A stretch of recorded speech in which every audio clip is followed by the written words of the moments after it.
Hi, good morning. Welcome to my channel. I'm going to try not to kick the camera. Hi, good morning. Welcome to my channel. My name is Rose. I talk a lot about AVPD, and that is avoidant personality disorder. And today I kind of wanted to do, this is a video I've wanted to do for a really long time, but I have to get myself in the right mindset, I think, to talk about certain things, and I think I might be in that right mindset now, so I'm trying to do it. But I haven't put my makeup on and I haven't taken a shower or anything, so I'm kind of, I don't know, I look weird. But anyway, I wanted to do book recommendations because I read a lot, and I read a lot with the purpose of finding answers, and I think I found a couple that really meant something to me that might be beneficial to other people. So I think I started out looking for books about happiness, about how to make yourself happy. And so I read a few different books. They were telling me how to be happy. And I think what I really needed was to learn how to be satisfied, at the very least, with what I already have. And so I read, I kind of stumbled upon the book, The Gulag Archipelego, which is my first recommendation. Now, if you don't know what this book is, if you do, if you have read it, please leave a comment below, because I would like to talk to someone else who's actually read it. But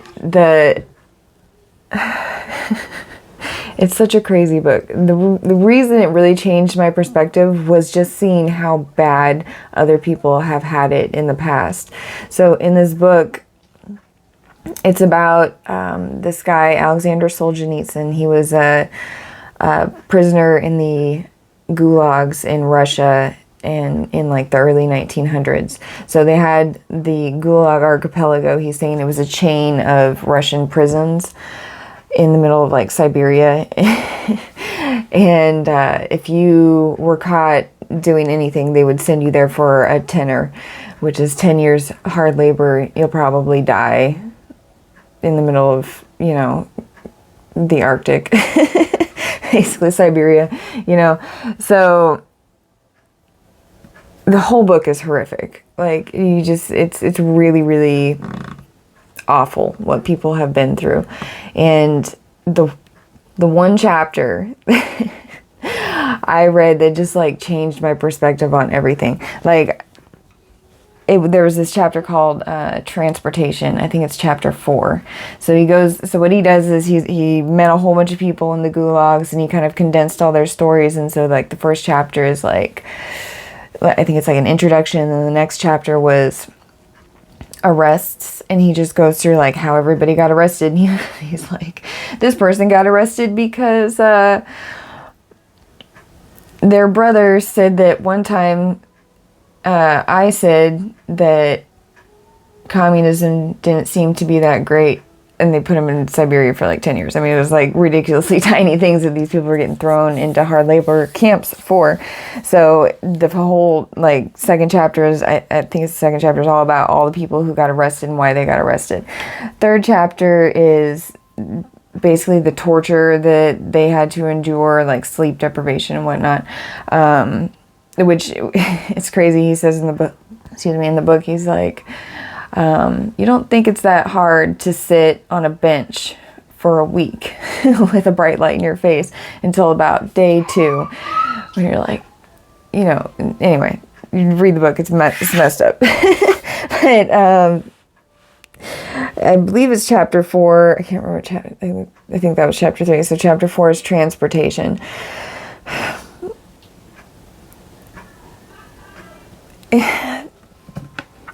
He says, okay, so this is how, maybe I need to read it again. It's been, a year or so since I read it, maybe 2 years.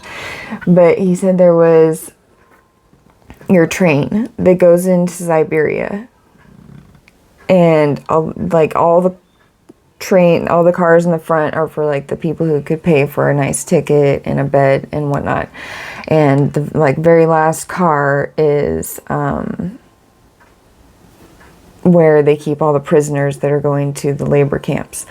And he said that, I'm going to try to get the details right because, like I said, it's been a while since I read it, but from what I remember, it sounded like you were basically stacked on top of each other in one way or another. Like there was bunks, and then you were kind of like shoved in there with other people as well. So basically like you're actually on top of each other. And you were allowed something like 2 minutes a day to use the bathroom. And you were, sorry, this is going to get graphic. So you're allowed like 2 minutes a day to use the bathroom. It might have been 4 minutes, but it's something like not enough time, right? And you're also only fed like some black bread and some water, like a little bit, like I think he said like 4 ounces of black bread and like a cup of water. It was something ridiculously small. And that's all you ate. And this is going to wreak havoc on your intestinal system. So you're having to use the bathroom in a couple of minutes. You don't have enough time to clean everything up. And you go back to this boxcar with the other like 200 people in this tiny little car who also haven't had time to clean themselves up. And you're basically just sitting in filth on your way to the middle of Siberia, where you're going to spend 10 years and hopefully survive and maybe see your family again, but you probably won't.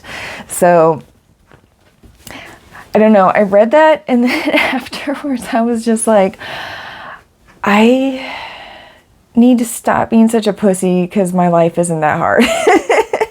You know, like I just, through my mind, I keep thinking, I just looked up this number today, so it's correct. So, I don't know, after reading this book, I just kind of was like, everything in my life, I just was like, I gotta get it together because it could be so much more difficult than it is. And it changed my perspective. And I want to also bring up too, so first of all, if you want to read that book, it's super long. It's like, I think I had to order it in like 3 parts. I think it's totaling like 75 hours long, but worth it. So 3 other books kind of along that same line are, I read this one recently. I think it's free on Audible right now.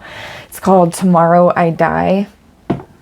That one is pretty messed up. It's this guy in Cambodia, and I hope I got that right. I'm pretty sure it was Cambodia. So it was Pol Pot. Pol Pot comes in and he's like taking over this country and sending people to, he got sent to away from his family to go work in the killing fields.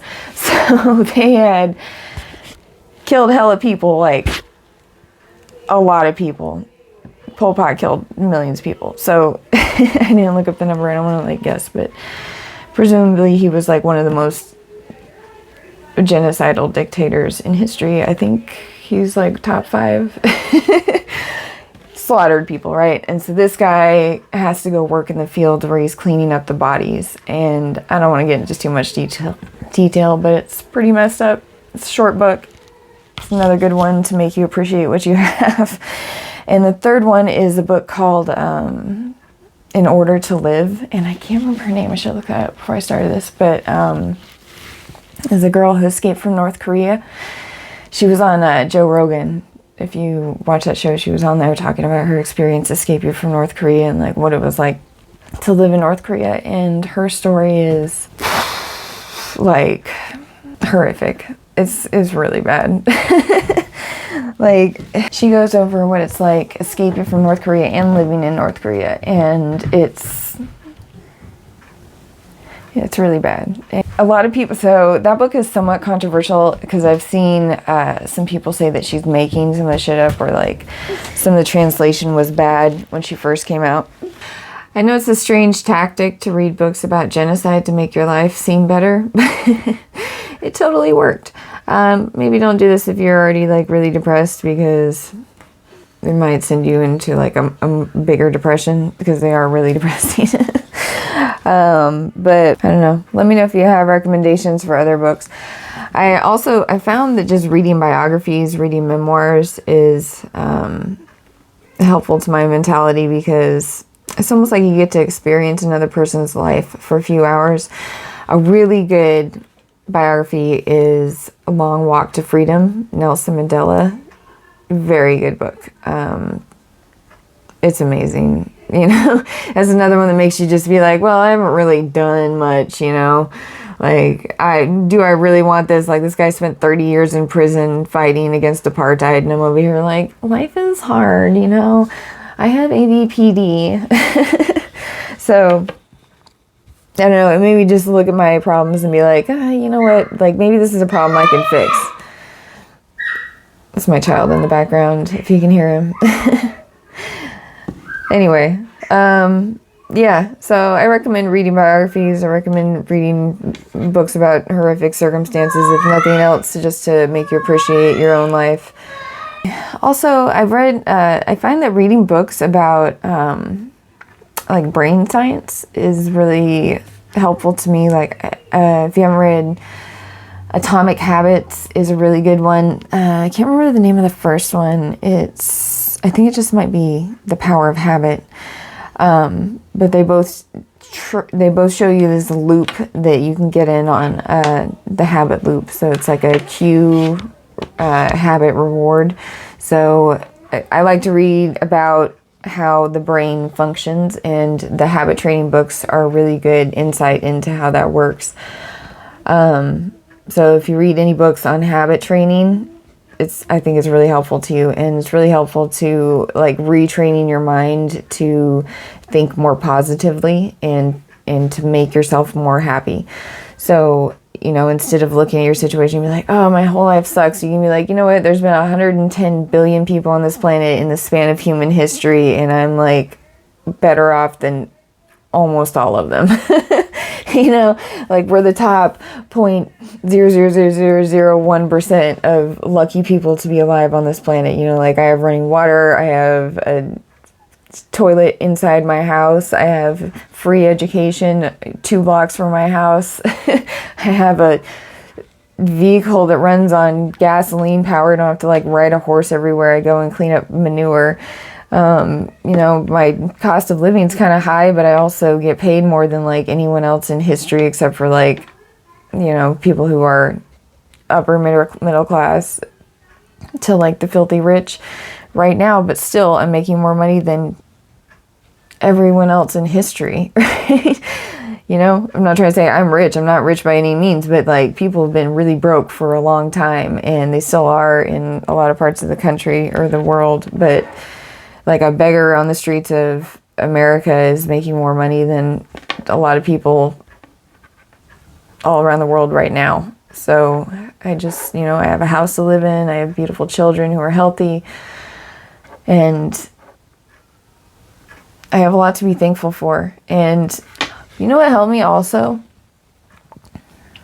I've read actually a lot of places that gratitude is just kind of the driving force behind everything in the world. You know, if you're grateful for something, it's provided more abundantly to you. So I kind of think about, like, if you're a bum on the street and you're asking for money, and I'm like, all I got is some change, and I give it to you, and you're just like, that's all you got? Fuck you, man. I'm not going to if I ever see you again, I'm not going to give you more money, right? If I'm like, oh, I got this change, and you're like, thank you so much. You know, thanks for blessing me with this little bit. And then the next time I see you, I'll be like, hey man, here you go. I got like $5 or something like that. Or like, may I bring you granola bars or some shit, you know, I don't know. But the person who's more grateful is going to receive more. So one of the things that helped me kind of turn around my mindset was just being thankful and reminding myself of what I'm grateful for. So, like, for a while I was doing this thing. It just kind of became habitual after a while, but I was training myself I would do yoga. So I would do my sun salutations, and I would do like one sun salutation when I came up. I would try to think of things that I'm grateful for, and I would try to be like really specific. So if you say, I'd be like, I'm grateful for my family. Well, sure, everybody's grateful for their family, but what are you grateful for about your family? Like, I'm grateful that I have an artistic beautiful, healthy son. That he's kind, that he's, I'm grateful for him. I'm grateful for my other son. He's rambunctious, but he's fun, and he's crazy, but he's smiley, and he's always loving. He always wants a hug. You go into like exactly why you're thankful for all of the individual things in your life. And I would do my sun salutation. I would come up and I would remind myself specifically of something I'm thankful for. I do my next sun salutation. At the end of it, I would remind myself of something I was thankful for.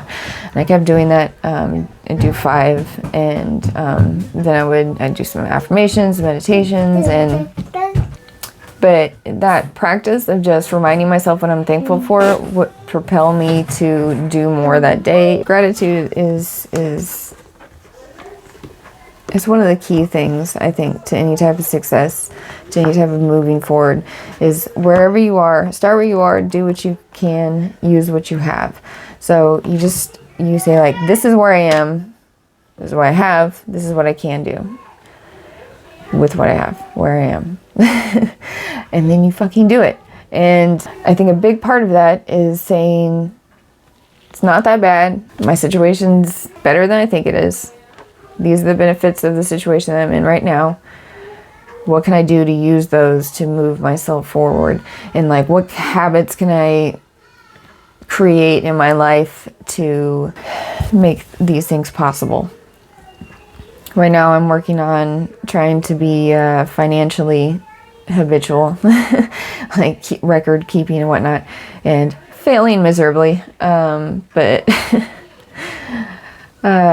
yeah, I just have to be thankful for where I'm at right now and move forward from where I am. And I think that starts with gratitude, and it starts with recognizing that your life's not as bad as you think it is. Maybe your life sucks, I don't know.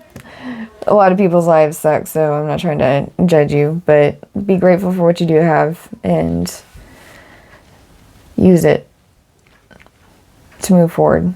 And yeah, I'm probably gonna splice this up a lot and maybe change it, because I think I kind of wandered off topic a lot. But yeah, so I like reading books about genocide, like I said, and I also like reading books about neuroscience and habit training.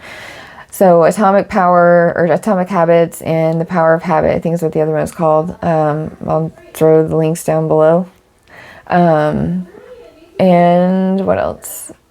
Also like just reading books that kind of are trying to teach you new, like books on philosophy. They kind of create new pathways in your brain. So when you read books on philosophy and they ask you certain questions, you actually have to develop those questions in your mind and your answers to them in your mind.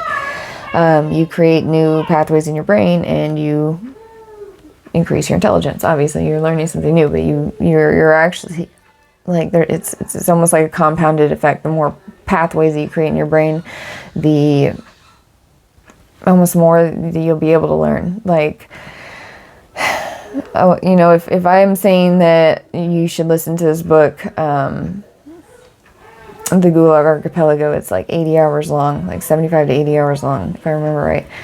And like, I didn't listen to it at 1.0 speed. I listened to it at like 1.75 speed. And you can suck up books like a Hoover if you if you like can learn to listen to the books at double speed, and you can learn so much so fast, and it's relatively inexpensive to get that type of education, and I highly recommend doing it. Learning how to listen to a book faster, learning how to listen to audiobooks, finding time during your day to be able to listen to them, like when you're commuting, when you're doing a job where no one else is around you, when you're cleaning your house, when you're working in your garden, I don't know, what the fuck, whatever you do. Listening to audiobooks is so good for you, and learning how to listen to them faster it's not only is it good for you receiving more knowledge, it's also good when you listen to it faster, you can learn to comprehend information faster. Kind of like speed reading. It's like speed listening. I can listen to books at 2.0, but I find that it's a little fast for me still. I think right now I'm at like 1.9 speed, so you just increase it a little bit. Like you start listening to like 1.2, or 1.15 or something. And once that becomes just normal, just increase it a little bit. Like when people hear me listening to books, they're like, what the hell are you doing? And it sounds pretty normal to me. I mean, like it sounds a little sped up, but if I try to listen to a book at a regular speed, I'm just like, get to the point, you know? It's so slow. They're like, and then we went to the river. It's crazy, but yeah, maybe I talk faster. I don't know. Let me know if I sound like I'm talking really fast. But yeah, so this went a little long and a little rambling, so might cut this down a bit, but let me know if you have any book recommendations or if you do this trick where you listen to books faster. Yeah, thank you for watching, and perhaps I should have written like some sort of outline before I started this, but I was like, I'm actually in the mood, I should go talk about this, so I just kind of went with it. But thanks for watching, and thanks for all your comments. I love hearing about the experiences that you guys have with AVPD and, you know, just the depression and everything. Like I like hearing about it because it makes me feel like I'm less alone, and I think it probably helps other people. Like when I first found out about this, I watched this one girl's video and I started reading all the comments below it, and I was so excited. I started reading everyone's comments. I was like, oh my god, I'm not the only one. Like there's other people like me. Yay. You know, and it made me feel really good. So like if you comment below and you know people see it and they realize they're not alone, I think it's helpful to everyone, you know. Maybe we can have our own little community. I don't know. But anyway, thank you for watching. Sorry if this is a little long. I'll try to cut it down. Have a good day. Like, subscribe, comment. Thanks. Bye.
there's been approximately like 108 billion people over the span of evolution of humanity, right? So 110 billion people. I was born in America in the 20th century, like the late 20th century, like I think like the optimal time to be alive. I was born in 1986, so I wasn't grown up with like technology in my hands, so I had kind of like this last bastion of like having to learn, you know, by memorization instead of having to memorize where information is, if you know what I mean. Apparently this, if you don't know that, this is a thing that we're discovering now. That I also like to read a lot of books on just how the mind works. Okay, so I just want to bring this up for people who have AVPD. I want to know if you have this problem. I start talking about anything deep, and I don't know if you can, it feels like a lot more